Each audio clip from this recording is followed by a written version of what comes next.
Essa história é sobre um orfanato que cria suas crianças excepcionalmente bem. A garota que você vê chorando está triste porque seu irmão está prestes a partir com um novo pai que acabou de chegar. Você pode estar se perguntando por que esse homem não se encaixa na imagem típica de um pai que você imaginou. Bem, é porque essas crianças recebem uma educação especial, então faz sentido que apenas pais especiais possam cuidar delas. Você também pode estar curioso sobre que tipo de educação especial essas crianças aparentemente comuns estão recebendo. Bem, logo você terá sua resposta assim que a irmã disser às crianças para pararem de fingir e se prepararem para o treinamento. Elas puxam lâminas afiadas e armas que definitivamente não são brinquedos. A irmã até diz para a garotinha não deixar o catarro pendurado no nariz enquanto finge chorar, porque é nojento e ela não quer que os novos pais tenham uma má impressão das crianças que criaram com tanto carinho. A garota rapidamente se recompõe e limpa o nariz apressadamente. Também conhecemos o orgulhoso diretor do orfanato, que tem grande orgulho desse método especial de educação. Ele vê isso como um verdadeiro presente para essas crianças, porque elas foram treinadas como armas vivas e respirantes desde que aprenderam a andar. Essas crianças são criadas com supervisão super rígida para garantir que atendam aos padrões dos super ricos. Devido a essa atenção insana aos detalhes, custa uma fortuna treinar cada criança adequadamente. Outra pergunta que pode surgir em sua mente é para o que essas crianças são realmente usadas. Bem, não há uma resposta direta para essa pergunta, e o diretor apenas diz que elas são como computadores, e para o que são usadas é decidido pelos compradores ou, como você pode chamá-los, os novos pais. Por exemplo, esse gordo ricaço que acabou de adotar uma nova criança mostra a seu novo filho uma foto de um homem e diz: "Este é seu alvo. Memorize o rosto dele." O diretor então explica que, como essas crianças são armas vivas, representam uma ameaça significativa para o comprador. Por isso, o orfanato garantiu que cada uma delas fosse doutrinada com 3 princípios absolutos desde uma idade jovem. Essas são as regras que elas não podem desobedecer, pois foram gravadas em sua mente subconsciente, e o orfanato chama isso de os 3 princípios absolutos. Eles são cruciais para manter as crianças sob controle. Enquanto esse homem gordo está instruindo o menino sobre memorizar a foto, o garoto, no entanto, aponta que há um carro seguindo de perto. O velho homem fica um pouco surpreso ao ouvir algo que ele não pediu. Ele gagueja, explicando que isso é típico, exigindo saber sobre o que diabos ele está falando, e manda o garoto apenas se concentrar em memorizar a maldita foto. O garoto rapidamente volta a prestar atenção e jura seguir as ordens, e aí está o primeiro princípio: obediência absoluta às ordens dos pais. O carro que o seguia colide com eles, e o carro deles capota com o impacto. O garoto sai rapidamente e vê seu pai gravemente ferido, mal se segurando a vida. E é aí que aprendemos sobre o segundo princípio: essas crianças são treinadas para nunca usar seus poderes sem a permissão dos pais. Enquanto o garoto lamenta a morte de seu pai, os atacantes saem dos carros com suas armas nas mãos. Ao se aproximarem cautelosamente do carro virado, eles veem o garoto chorando e implorando por ajuda, gritando que seu pai não está respirando. Os atacantes ficam surpresos com isso, porque não tinham ideia de que havia uma criança no carro. Eles decidem jogar o garoto de lado para terminar o trabalho, mas antes que possam, o menino saca uma faca e esfaqueia um deles bem na garganta, fazendo-o sangrar loucamente. Em seguida, ele rapidamente pega a arma do inimigo caído antes que o outro assassino perceba o que está acontecendo. Ele vê o garoto apontando a arma para ele e leva um tiro certeiro na cabeça, morrendo com um único disparo. E é disso que se trata o terceiro princípio: esquecer os 2 primeiros princípios e fazer o que for preciso para manter seus pais seguros. O diretor, por outro lado, não poderia estar mais orgulhoso de suas crianças. Ele está praticamente explodindo de alegria e orgulho por criar crianças tão perfeitas e excepcionais. Ele rapidamente mostra o livro de registros contendo informações sobre cada criança e pergunta ao comprador qual ele prefere. Mas o comprador recusa qualquer uma delas. Então, o velho coloca o livro de registros de volta na gaveta e, relutantemente, pega um arquivo de uma criança que já foi considerada um produto defeituoso. Ele fica desapontado que o comprador só esteja interessado nesse em particular. Aparentemente, essa criança desajustada era uma verdadeira joia, até o diretor era um grande fã dele. Ele tinha as melhores habilidades de todas as armas que haviam criado, e o velho praticamente suspirava de admiração por ele. Mas, claro, o garoto desapareceu, e o diretor fica se perguntando se ele ainda está vivo. Eles têm procurado por ele incansavelmente, mas como ele está sem paz, não pode usar seus poderes sem a permissão de alguém, então estão praticamente no escuro, sem pistas. Provavelmente, ele está vivendo incógnito, como apenas mais um garoto comum do ensino médio. Bem, parece que essa suposta arma definitiva está sendo intimidada por um bando de valentões da escola. Após levar um soco de um cara com um moletom branco, ele cai no chão, se contorcendo de agonia com aquele golpe brutal. Aparentemente, ser uma arma de alto nível nem sempre significa que você pode lidar com uma briga no pátio da escola. Esse cara, Joseph, com olhos frios, se inclina sobre nosso garoto, perguntando quantos pontos ele daria para aquele soco.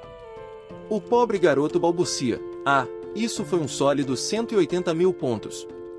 Os outros valentões do grupo dão um high five para Joseph por acumular uma pontuação tão alta com o soco.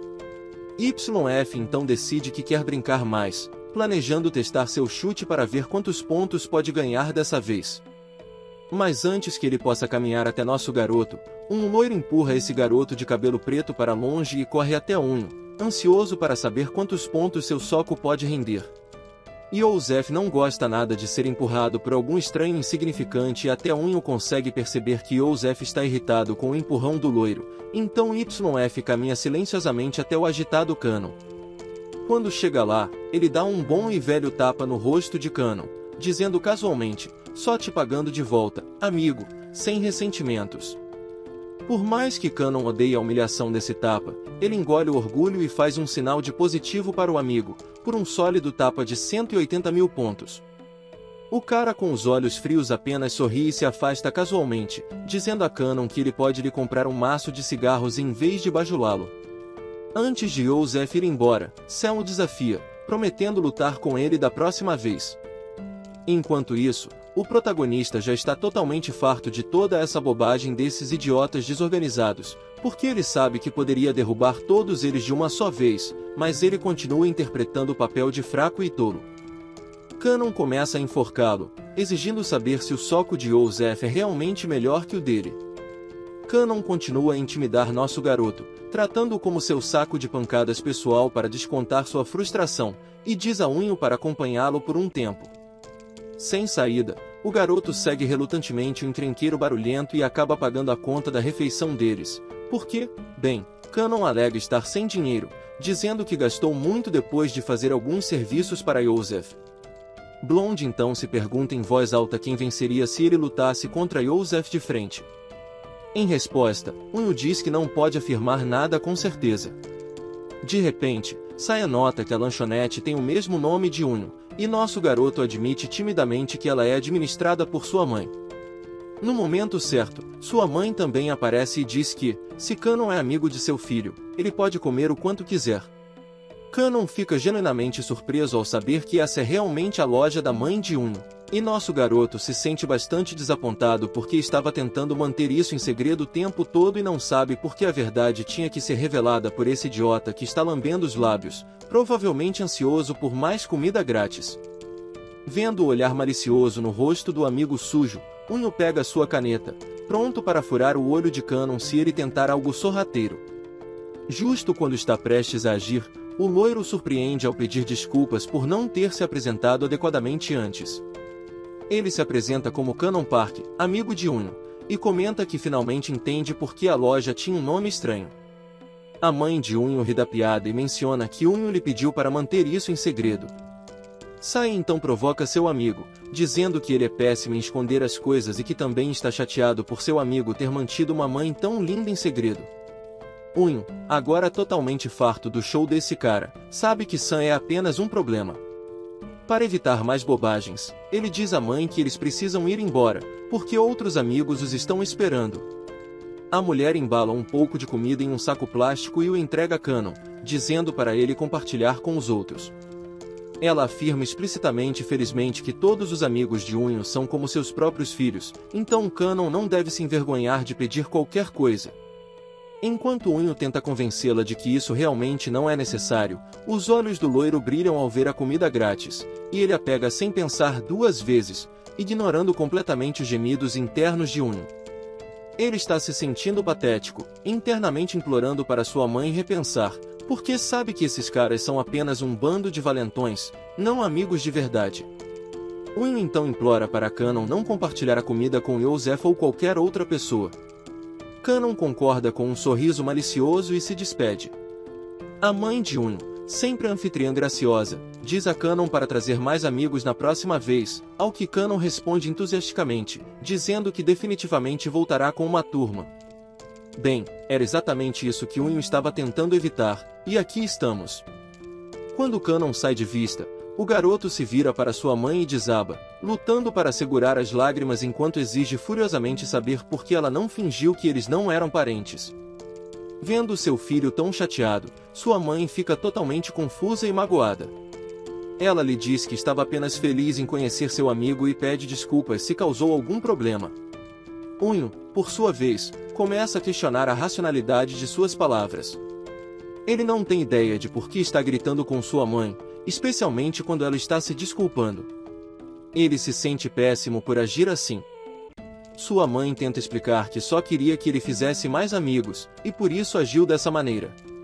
A mão de Unho treme de frustração e confusão, e ele mal consegue se segurar. No dia seguinte, na escola, Unho vê o mesmo tteokbokki que sua mãe faz, bem na sua frente. Aparentemente, Joseph descobriu que a mãe de Unho administra aquela lanchonete ali na rua, então ele pegou uma tigela para si. Joseph pega um pano sujo, o mergulha em sua tigela de tteokbokki e começa a esfregá-lo no rosto de Unho, reclamando que encontrou esse pano na comida e exige um reembolso, porque não pode comer sujeira. Para piorar a situação, ele faz mais uma provocação, perguntando sarcasticamente se deveria ir direto à mãe de Unho para pedir o reembolso. Unho está absolutamente furioso com Kanon, especialmente depois de ele ter revelado seu segredo, apesar de seus pedidos para mantê-lo quieto. Tentando manter a calma, Unho responde friamente, perguntando se eles sequer são considerados amigos. Isso irrita Joseph, que zomba de Unho por fazer birra por causa de uma piadinha. Então, para adicionar insulto à injúria, Joseph derrama toda a tigela de tteokbokki direto no uniforme de Unho. Isso é a gota d'água. Unho já está com a caneta na mão e, antes que Joseph possa reagir, ele não hesita em balançar a mão para cravar a caneta direto na garganta de Joseph. Sua mão para poucos centímetros do alvo, tremendo enquanto ele luta para se controlar. YF, nada satisfeito por ser ameaçado, fica mais arrogante e irritado, exigindo saber o que diabos Unho pensa que está fazendo. Poucos momentos depois, Kanon entra na sala de aula, apenas para encontrar todos em silêncio mortal. O lugar está uma bagunça, seguranças estão no local, a janela foi quebrada e há sangue espalhado pelo chão. E os óculos de Unho estão espalhados no chão. Parece que as coisas tomaram um rumo sério, seja por acidente ou, ouso dizer, uma tentativa de assassinato feita por Joseph. Veja bem, há pouco tempo Unho foi brutalmente espancado por esse idiota por cerca de 15 minutos. Ele implorou por misericórdia, coberto de sangue, e perdeu a consciência várias vezes enquanto se contorcia de dor. Apesar de suas súplicas, Joseph não parou e continuou com a surra implacável. Quando Unho estava completamente exausto e destruído pelo ataque brutal, ele olhou pela janela próxima e finalmente pôs fim a isso, pulando pela janela. Agora nos encontramos em um prédio abandonado, onde encontramos essa criatura repugnante novamente, sem um pingo de empatia. Ele casualmente fuma seu cigarro e diz aos amigos para confessarem que foram eles que empurraram Unho acidentalmente pela janela enquanto brincavam. Seus amigos estão bastante relutantes em assumir a culpa. Na verdade, eles se recusam imediatamente a ajudar Joseph porque não querem se meter em problemas. É então que Joseph menciona uma lei coreana útil, conhecida como a Lei de Delinquentes Juvenis. Ele explica que não é mais elegível para essa lei porque já ultrapassou o limite de idade, então está pedindo aos amigos que o ajudem confessando que foram eles que empurraram Unho pela janela. Ele insiste que essa é a única maneira de evitar uma ida para a prisão. Ainda assim, os outros garotos hesitam e lembram que, mesmo que assumam a culpa, enfrentarão um processo civil. Yosef apenas dá de ombros, dizendo que já cuidou disso também. Ele aponta que o processo civil ainda não foi aberto e, se eliminarem o único familiar vivo de Unho, sua mãe, não haverá ninguém para abrir o processo. Yosef também traz uma mala cheia de dinheiro vivo, oferecendo 10 milhões de won por pessoa em troca da ajuda deles. Depois de resolverem tudo, eles decidem fazer uma visita naquela noite à mãe enlutada, que ainda tenta lidar com a perda de seu filho. Ela está sentada no quarto do filho, cercada por suas coisas, perdida em seu luto. Quando a meia-noite chega, os bandidos rapidamente colocam suas máscaras e seguem direto para o quinto andar, mas, quando tentam usar o elevador, descobrem que está fora de serviço, então optam pela tradicional escada. Enquanto sobem, descobrem que o elevador está travado porque alguém intencionalmente o bloqueou com um extintor de incêndio, impedindo de descer. Antes que Yosef possa descobrir quem fez isso, eles ouvem uma voz familiar. Aparentemente, Canon está sentado na escada, já esperando que eles chegassem. Yosef rapidamente pergunta o que diabos ele está fazendo ali, enquanto o outro capanga fica animado ao vê-lo e o convida a se juntar a eles. Sayan se levanta de seu assento, pronto para agir, mas não antes de fazer duas perguntas importantes. Primeiro, ele quer saber como descobriram sobre a lanchonete de Tteokbokki de Unho, que era um tesouro escondido que só ele conhecia. Yosef casualmente puxa sua máscara para baixo e explica que, quando Canon não trouxe os cigarros que deveria, Yosef o seguiu e o viu andando com os garotos da vizinhança. Foi então que ele avistou Unho discutindo com sua mãe. Canon percebe que foi por causa dele que esses bandidos descobriram sobre o local. Em seguida, ele passa para sua segunda pergunta e diz a Yosef para pensar com cuidado antes de responder. Ele quer saber por que eles realmente estão ali. É então que Yosef exibe seu grande cano de ferro e diz a Sayan que eles estão lá apenas para resolver as coisas com a mãe de Unho e impedi-la de abrir um processo, para que ela possa dormir em paz. Ele está realmente feliz por Canon estar ali também, porque ele tem irritado ultimamente. Yosef lembra do empurrão de mais cedo e percebe que Canon estava apenas fingindo intimidar Unho, quando, na verdade, ele estava tentando protegê-lo o tempo todo. Yosef admite que foi burro por não perceber isso antes e estava louco para acertar Canon também. Com isso, Canon termina sua interrogação, pega o extintor de incêndio, e Yosef não hesita em balançar sua vara gigante. Canon rapidamente remove o pino do extintor, mira em Yosef e começa a borrifá-lo com todo o gás espumante. Quando a visão deles fica embaçada, um dos capangas vislumbra o extintor vindo direto para o seu rosto. Antes que ele perceba, o tanque vermelho o atinge diretamente na cabeça, e o impacto também joga Yosef no chão. Canon rapidamente afasta o amigo, pega a vara novamente, enquanto lida com os outros dois capangas. Quando vê Yosef se movendo, ele bloqueia a vara de ferro com o extintor como um profissional. Num piscar de olhos, Canon se abaixa e esmaga o extintor nos pés de Yosef, quebrando seus dedos completamente. Canon então o empurra pelas escadas, fazendo-o rolar para trás. Enquanto ele desce as escadas, Canon casualmente informa a Yosef que seu osso do calcânio está quebrado e que ele tem certeza de que esse bastardo arrogante não vai andar tão cedo com essas pernas destruídas. O homem sujo geme de dor, deitado indefeso no chão, e pergunta tremendo por que Canon está fazendo isso com ele. É então que Canon solta a bomba. Ele explica que existem 3 princípios que foram enraizados em sua mente desde criança. Primeiro, a palavra dos pais é absoluta. Segundo, não use violência sem permissão. Ao dizer isso, ele dá um soco devastador na cabeça do cara. Os outros capangas no chão estão totalmente perdidos, sem entender uma palavra desse discurso louco. É bem selvagem que tenhamos sido levados a acreditar que Unho, o garoto chorão de óculos, era o protagonista, mas, na verdade, Canon é o garoto desaparecido do orfanato.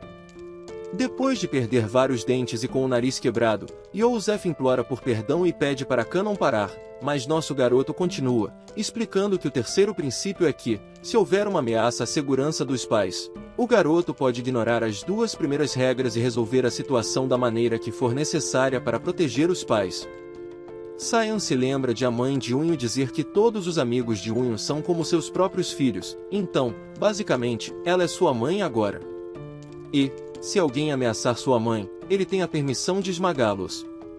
Com um estrondo, Cyan esmaga o crânio do bastardo sujo, e o som ecoa pelo prédio.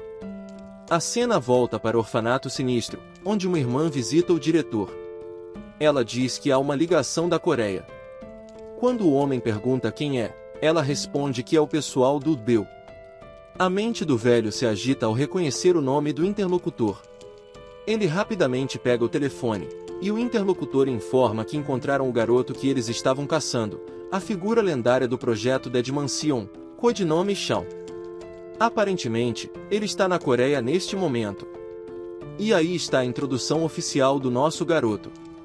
O orfanato, conhecido como Dead Mansion, é uma organização multinacional altamente financiada que produz armas para os ricos. Aos olhos do orfanato, ele era a criança perfeita, e seu codinome é Shawn Park Zion. Eles realmente nos enganaram na primeira metade, não vou mentir. Eu realmente pensei que o cara de cabelo preto era o verdadeiro protagonista. Aqui está a história do nosso garoto. Shawn foi uma das crianças criadas pelo projeto Dead Mansion. Ele era o ápice do que eles haviam produzido até então. Ele era excelente em infiltração, habilidades com armas e assassinato de VIPs. Ele deveria ser entregue a um cliente de destaque do orfanato, uma organização yakuza notória no Japão, mas houve um erro e, em vez de ir para o Japão, ele acabou na Coreia. O diretor explica que faz 5 anos desde esse incidente, e ele quase pensou que Shawn estivesse morto, então desistiram dele. Mas agora, esse homem, que parece mais um chefão da máfia rico do que um pai, está eufórico por tê-lo encontrado. Ele rapidamente diz à irmã para trazer Shawn de volta o mais rápido possível, por qualquer meio necessário, porque ele não pode esperar mais. A mulher, que chamamos de irmã, abaixa seu véu preto, revelando seus olhos mortos. Ela prontamente acata a ordem, dizendo que iniciará a operação de recuperação imediatamente. E essa mulher, em questão, atende pelo nome de Raquel. Assim que ela abandona seu ato de irmã, meu Deus, essa mulher parece absolutamente assustadora, vestida em um traje preto brilhante e apertado, sem hesitar em mostrar seus músculos.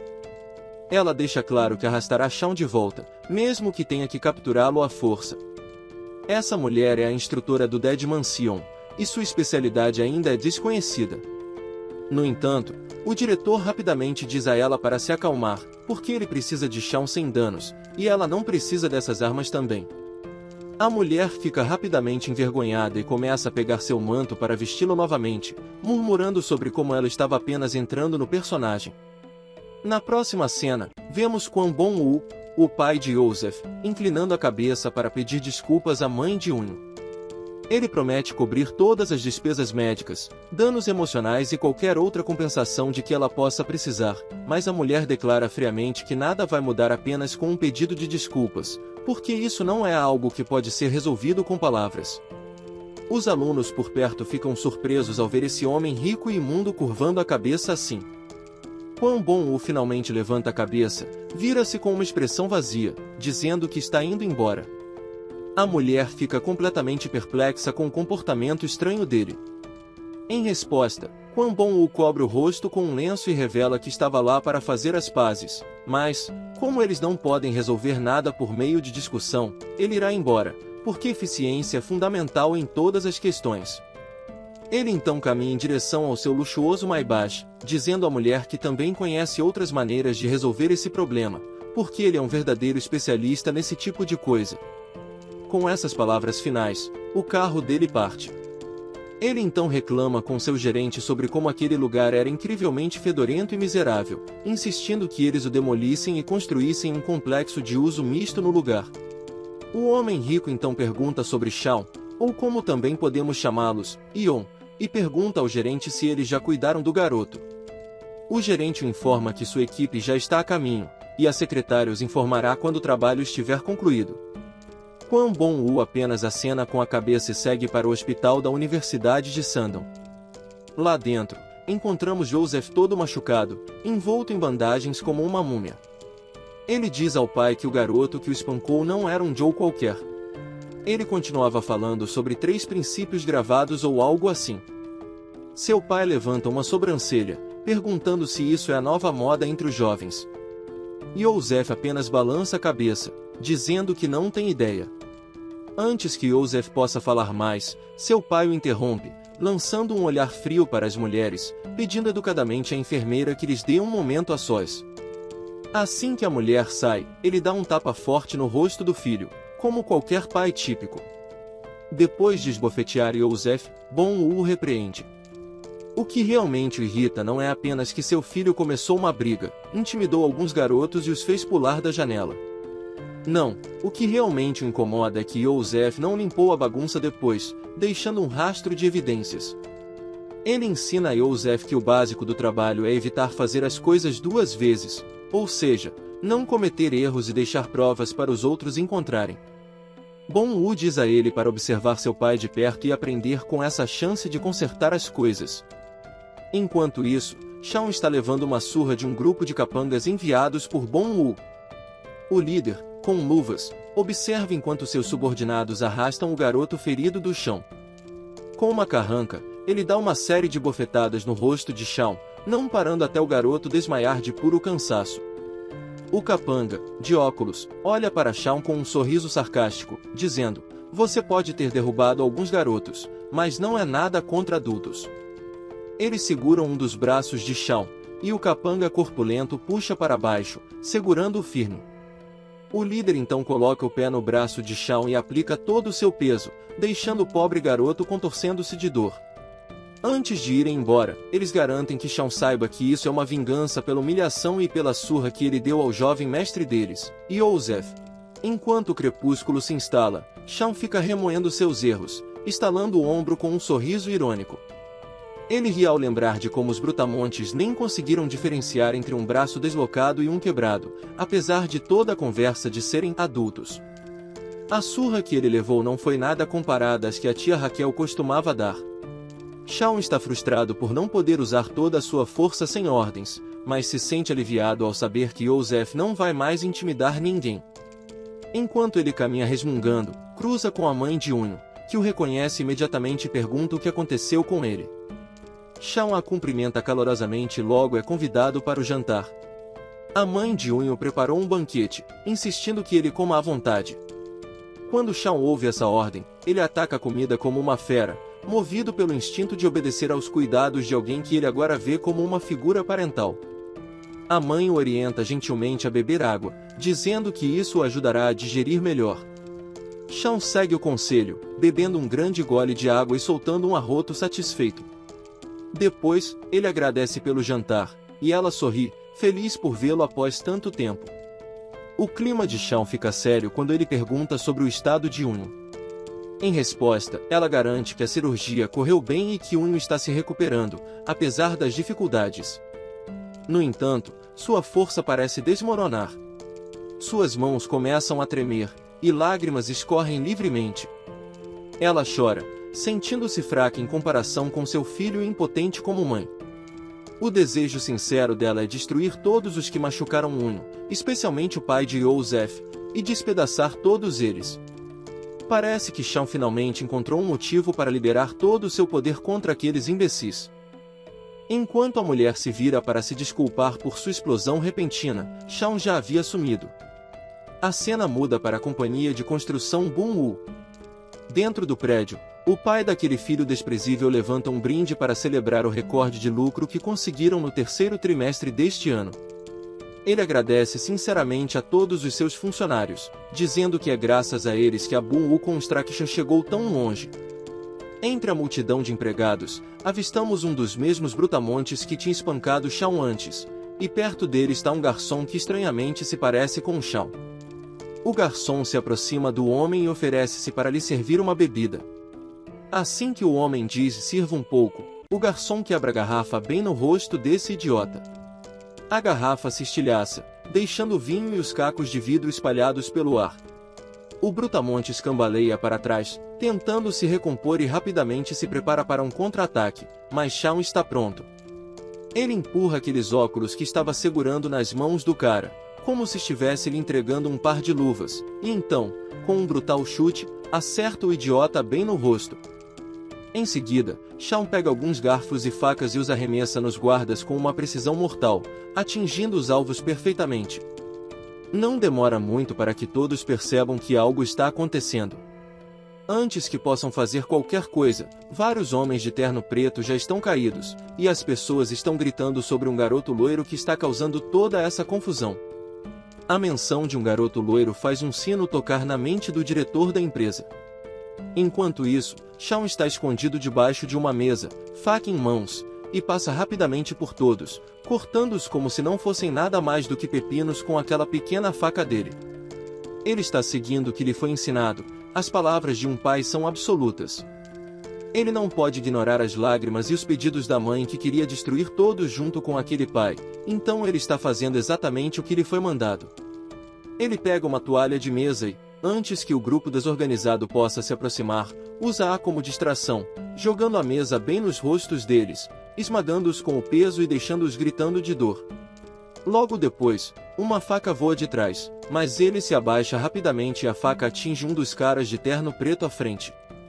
O homem que jogou a faca parece ser o mesmo sujeito com as luvas pretas e está bastante impressionado com os reflexos de Shawn. Ele também fica surpreso ao ver que o braço que ele quebrou ainda está funcionando. Antes que ele possa terminar de brincar com aquelas luvas, Shawn agarra a mão do cara e lhe dá um forte tapa no rosto.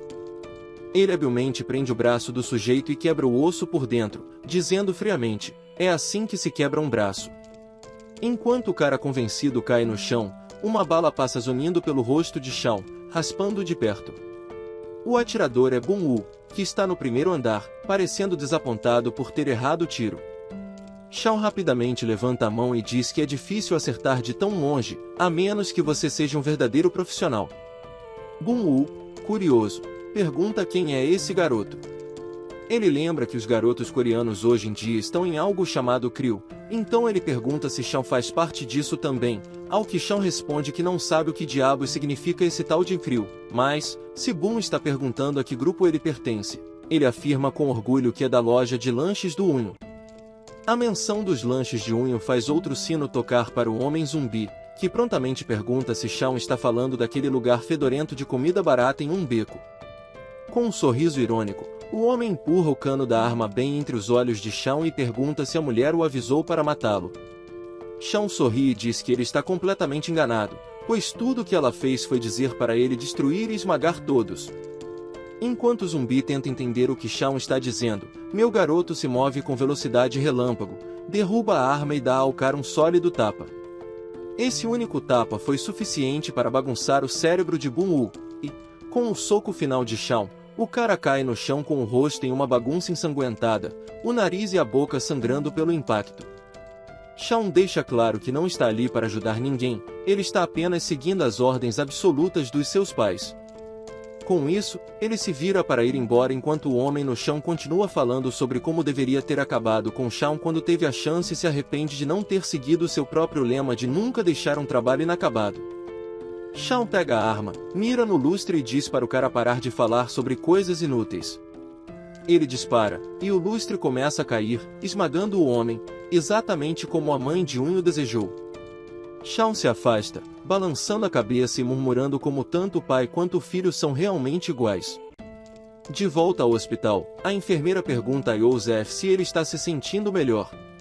O cara arrogante apenas dá um risinho e pergunta por que ele estaria lá se estivesse bem.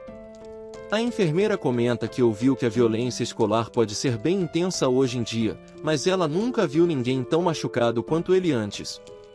Ela se pergunta se o garoto que o machucou deve ter sido um verdadeiro especialista, embora, mesmo para estudantes do ensino médio, isso seja bastante extremo.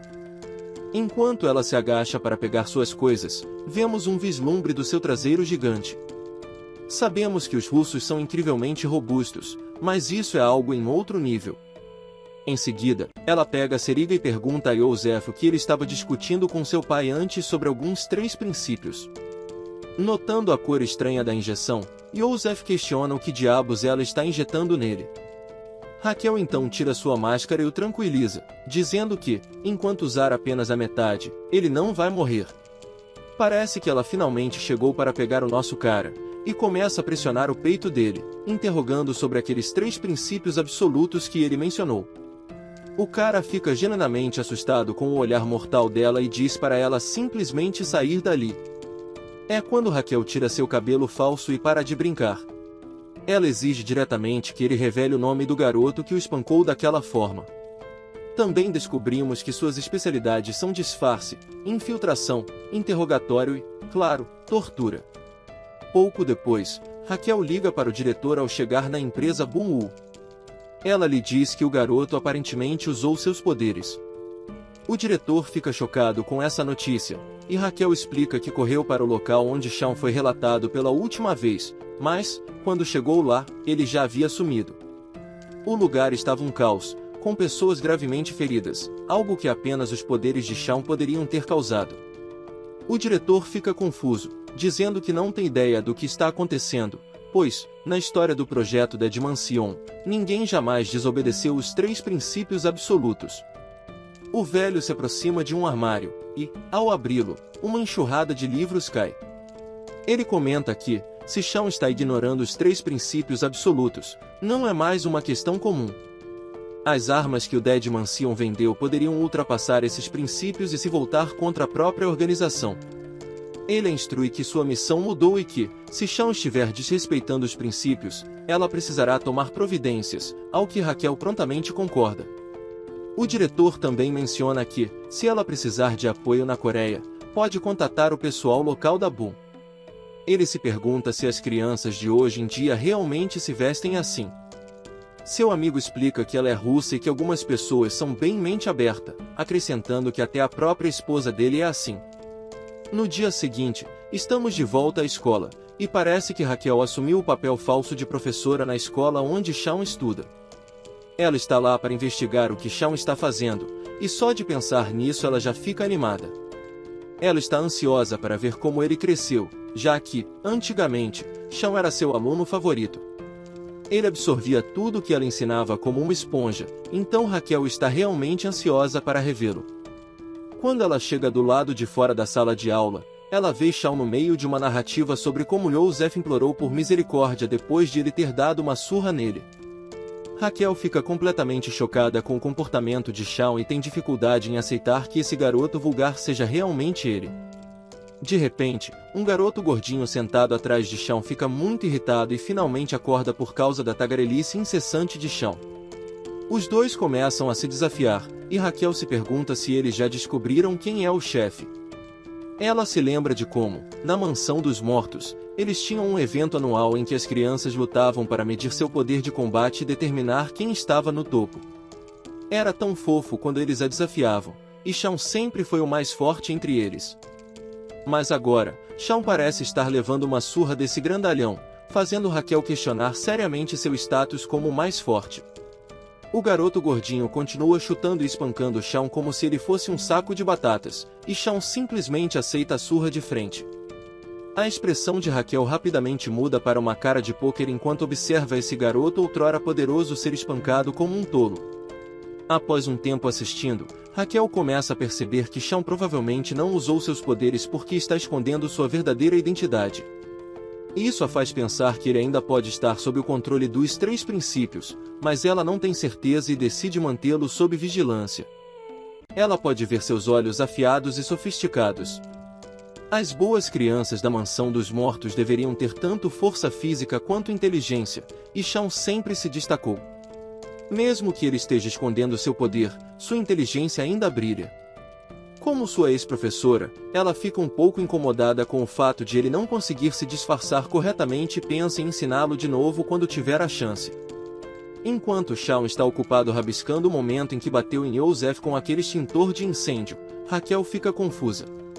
Ela pensou que ele estava se concentrando em estudar com tanta dedicação, mas ele estava apenas brincando. Então, ela dá uma pancada forte com um livro na cabeça dele. No banheiro, Raquel se senta com a cabeça girando de confusão. Ela tem certeza de que Shawn não pode ser tão tolo assim e começa a pensar que talvez seja outra pessoa que apenas se parece com ele. É difícil para ela aceitar que ele pode realmente ser tão sem noção. Ela decide mudar seus planos. Não é mais apenas sobre os 3 princípios, agora ela precisa descobrir se esse cara é realmente o codinome Shawn. Depois da aula, a cabeça de Shawn está latejando. Ele se lembra de que a professora normalmente não bate tão forte. Enquanto isso, Raquel, agora disfarçada de estudante, se aproxima, mas então ele ouve uma voz familiar. Ao se virar, ele vê a mãe de Unho parada ali. Ela está aliviada por vê-lo, especialmente porque suas sacolas estão pesando e ela pede para ele carregá-las. Shawn prontamente obedece e carrega as sacolas. Quando chegam à lanchonete, Shawn devora a comida como um animal selvagem. A mãe diz para ele ir mais devagar, e ele silenciosamente segue seu conselho. Raquel começa a juntar as peças. Ela descobre que Joseph foi quem nocauteou o filho dessa mulher, mas ainda não está certa sobre a conexão de Shawn com eles. Depois de vê-lo comer assim, ela está furiosa, convencida de que Shawn é tão vulgar quanto ela suspeitava e está ansiosa para despedaçar esse impostor. Assim que Raquel dá uma mordida na comida, ela sente um calafrio e sua língua praticamente sai para fora da boca. Ela pede um pouco de água depois de apenas uma mordida no prato incrivelmente apimentado. A mulher rapidamente lhe entrega água e pergunta se ela não consegue lidar com o calor. Raquel fica surpresa, imaginando como essas pessoas conseguem se torturar com uma comida tão ardente. Ela está quase certa de que esses coreanos estão tentando assassiná-la com tanta pimenta. Shawn então diz para ela ir mais devagar, dizendo que ela está sendo desajeitada. Isso é o suficiente para que sua frustração atinja o limite, e ela jura derrubar esse idiota. Falando em pimenta, ela se lembra de que Shawn também não conseguia lidar com isso.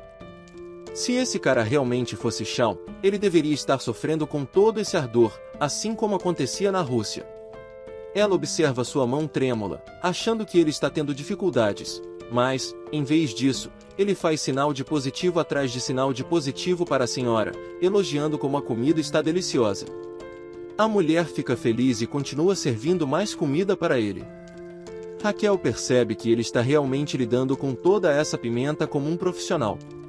Ela fica confusa, se perguntando por que ele está comendo essa comida ardente como um idiota, em vez de recusar. Então, Raquel se lembra de que Shawn ajudou a mulher a carregar as sacolas apenas com um comando, e agora ele está comendo sem recusar e ajudando-a em tudo que ela pede, como se estivesse seguindo todas as ordens dela. Parece que ela finalmente juntou as peças. Shawn também não teria matado todas aquelas pessoas com tanta habilidade sem ter recebido ordens, e ela tem certeza de que ele foi instruído a destruir a construção de Bull propositalmente. A única pessoa que parece provável de dar essas ordens é a mulher com quem ele está. Depois de conectar os pontos, Raquel decide testar sua teoria para ver se essa mulher é realmente quem está comandando o Shawn. Ela paga a conta da comida, e, enquanto a mãe se vira para pegar algum troco, Raquel vê sua chance. Ela pega um palito e o lança em direção à mulher. Como ela esperava, Shawn salta de seu assento, intercepta o palito no ar e agarra a mulher pelo rosto. O banco próximo tomba enquanto eles desaparecem rapidamente. Quando a mãe se vira, ambos já se foram. Quando finalmente os vemos, Raquel não consegue conter sua empolgação ao perceber que definitivamente é Shawn. Por outro lado, não demora muito para nosso garoto perceber quem ela é, dizendo para ela parar com a encenação e deixar de segui-lo assim. Raquel o cumprimenta oficialmente e pergunta por que ele está andando com aquela mulher e por que está seguindo as ordens dela como se ela fosse sua mãe. Ela tem certeza de que não há como uma dona de lanchonete decadente estar conectada a um dos melhores garotos da mansão dos mortos. Shawn permanece calado, então Raquel decide agir. Ela pega a mão dele, o lança no ar e o joga no chão como um saco de batatas. Pelo gemido de dor, dá para saber que o impacto foi bem forte. Raquel então diz para ele parar de brincar. É hora de voltar para o orfanato, porque há uma fila de clientes esperando por ele. De repente, a mente de Shawn volta aos dolorosos momentos enterrados em sua memória. Ele está no meio de crianças desmaiadas, e provavelmente foi ele quem as derrubou durante o treinamento. Também há uma mulher misteriosa que lhe deu o nome de Park, mas ele não consegue se lembrar dela. Em um súbito surto de choque, Shawn exclama e pergunta a Raquel quem é essa mulher em suas memórias. Raquel fica confusa com sua pergunta aleatória, mas, antes que ela possa responder, Shaun bate com a cabeça no nariz dela, a empurra e se levanta.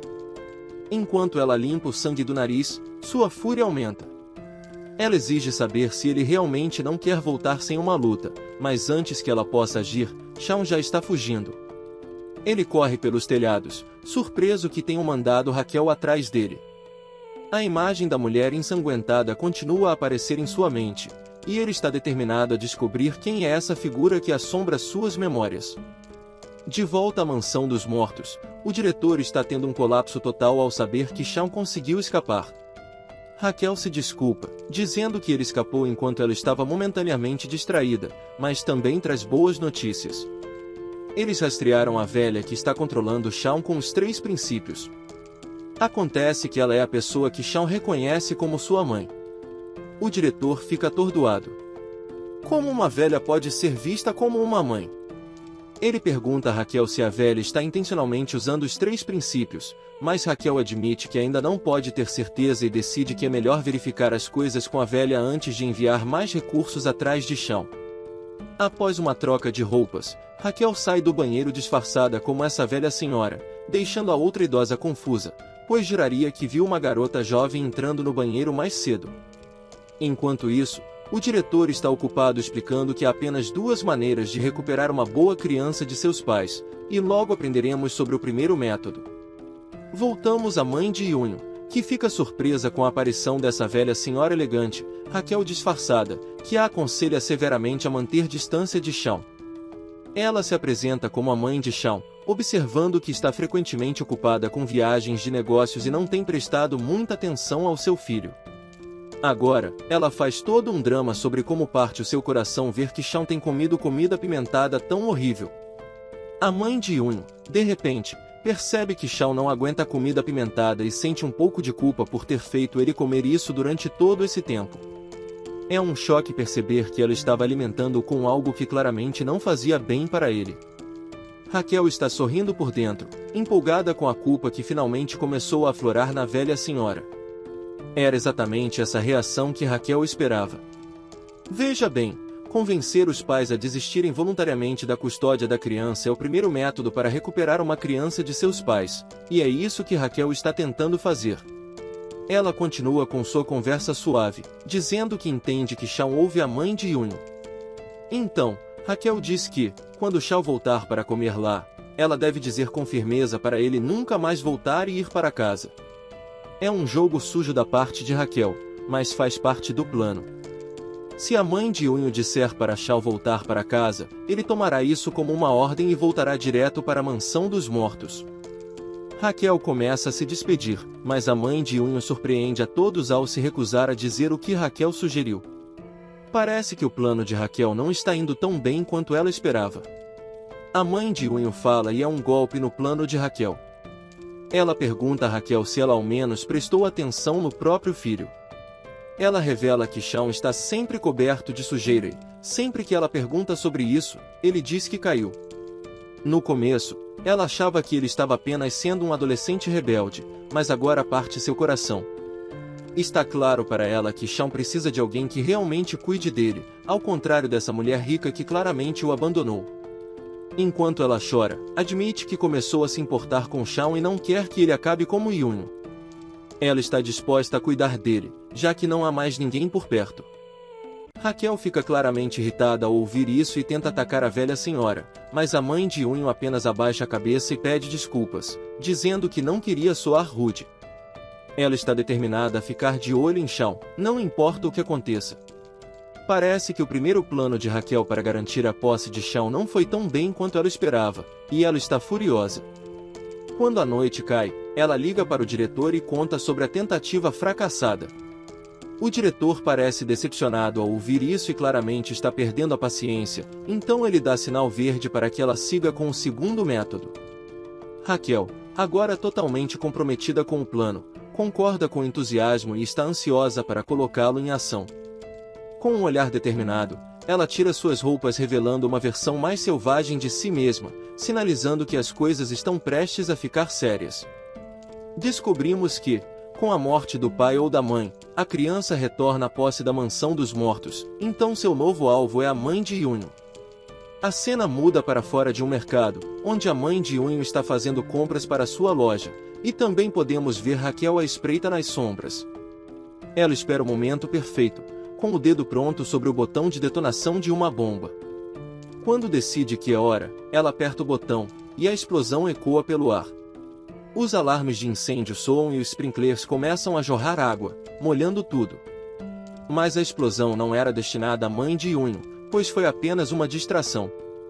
Enquanto a arma de Raquel aparece, ela mira e, no momento em que puxa o gatilho, Shawn aparece brandindo uma panela como um escudo improvisado, e a bala ricocheteia. O rosto de Shawn está marcado pela irritação, enquanto Raquel parece estar se divertindo. Shawn está surpreso que o movimento de bloquear balas que aprendeu em um jogo realmente funcionou na vida real. Ele então larga a panela e caminha em direção a Raquel, claramente irritado com suas ações, como se já soubesse que ela faria algo assim, mas ele lembra ela que envolver armas e bombas é demais. Raquel apenas sorri, ainda com a arma apontada para a mãe de Yunho. Shawn reage rapidamente e empurra a prateleira onde ela estava escondida, mas a garota rapidamente escapa antes que a prateleira caia sobre ela. Ele a surpreende e a desarma com apenas um chute em sua mão. Mas essa garota não está de brincadeira e rapidamente puxa uma adaga e avança sobre ele, cortando sua barriga. O sangue espirra no chão, ou pelo menos parece. Na verdade, era apenas uma lata de ketchup que Shawn estava segurando, que foi perfurada no processo. Ele joga a lata de ketchup de lado, fazendo-a perder sua última arma. Ele rapidamente tenta esmagá-la com o joelho, mas ela se abaixa e empurra seus pés, fazendo-o bater nas prateleiras. Ela então pergunta se ele realmente acha que pode derrubar sua professora dessa maneira.